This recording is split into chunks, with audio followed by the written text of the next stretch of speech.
जळगावात पंतप्रधान नरेंद्र मोदीच्या संभाव्य दौऱ्याच्या पार्श्वभूमीवर शिवसेना शिंदे गटाचे मंत्री गुलाबराव पाटील यांच्याकडून सभास्थळाची पाहणी। जिल्हाधिकारी पोलीस अधीक्षक यांच्या समवेत मंत्री गुलाबराव पाटील यांनी विमानतळासह विमानतळ परिसरात असलेल्या सभास्थळाचा घेतला आढावा। नरेंद्र मोदी यांचा अद्याप अधिकृत प्रशासनाला प्राप्त झालेला नाही, मात्र प्रशासनाकडून संभाव्य दौऱ्या लक्षात घेता तयारी सुरू। भारताचे पंतप्रधान नरेंद्र मोदी हे जळगाव जिल्ह्याच्या दौऱ्यावर येणार असल्याची चर्चा आहे। 5 फेब्रुवारी रोजी त्यांचा हा संभाव्य दौरा असेल अशी माहिती प्रशासनाची आहे। त्याच पार्श्वभूमीवर जिल्हा प्रशासनाकडून तयारीला सुरुवात झाली आहे। नरेंद्र मोदी यांच्या संभाव्य दौऱ्यावर लक्षात घेता शिवसेना शिंदे गटाचे मंत्री गुलाबराव पाटील यांनी आज 26 जानेवारीला दुपारी 2 वाजता विमानतळ परिसरात जाऊन पाहणी केली।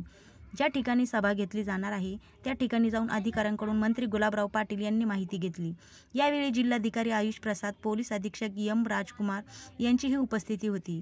प्रशासनाला अद्याप नरेंद्र मोदी यांचा अधिकृत दौरा प्राप्त झालेला नाही, मात्र संभाव्य दौरा लक्षात घेऊन त्या पद्धतीने प्रशासनाकडून नियोजन करण्यात तसेच तयारीला सुरुवात झाली आहे। नरेंद्र मोदी यांची भव्य जाहीर सभा होणार असल्याने त्या दृष्टीनेही प्रशासनाकडून तयारी केली जाणार आहे।